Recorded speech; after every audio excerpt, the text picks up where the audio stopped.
Conversation എടുക്കുമ്പോൾ തന്നെ അതിൻ്റെ ഒരു 6-7 ആംഗിളിൽ നിന്ന് ഷൂട്ട് ചെയ്തിട്ടുണ്ട്, പല റേഞ്ചിൽ ഷൂട്ട് ചെയ്തിട്ടുണ്ട്. ഇതൊരു ഭയങ്കര ലബോറിയസ് ടാസ്ക് അല്ലേ? അല്ലെങ്കിൽ ഇത് മൾട്ടി ക്യാമിൽ ഷൂട്ട് ചെയ്താണ്? ഇല്ല, ഒറ്റ സിംഗിൾ ക്യാമറ. അതെന്താണെന്ന് വെച്ചാൽ നമ്മളിപ്പോൾ ചില സീൻ എന്ന് വെച്ചാൽ നമുക്ക് പക്ക, അതായത് നമ്മൾ പ്രീ പ്രൊഡക്ഷൻ ഈ എഡിറ്റ് പക്ക ലോക്ക് ചെയ്തിട്ട് ചെയ്യുന്ന സീൻസ് ഉണ്ട്, ട്രാൻസ്ലേഷനൊക്കെ വെച്ച്. അതിന് നമ്മൾ സമയം എടുക്കത്തില്ല, കാരണം ഇത് ഇത്രയും മതി, ഈ ആംഗിളിൽ മതി.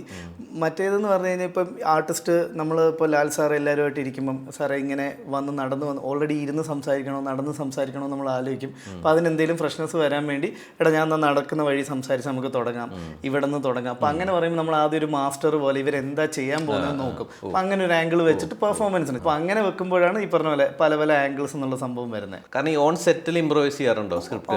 അല്ല, സ്ക്രിപ്റ്റ് ഡയലോഗ്സിന്റെ ചെറിയ ഇതുപോലെ ഇപ്പോൾ ലാൽ സാറ് തന്നെ 1-2 ഡയലോഗ് ഇപ്പോൾ ബാഹുലി വയ്ക്കും, സാർ ഇവിടെ ഈ ഡയലോഗ് അല്ലാതെ വേറെണ്ണം പറഞ്ഞാലോ എന്ന് വെച്ചാൽ പുള്ളി അറിയാലോ സ്പോണ്ടേനിയസ് ആണ്, അപ്പം തന്നെ എന്തെങ്കിലും കിട്ടും.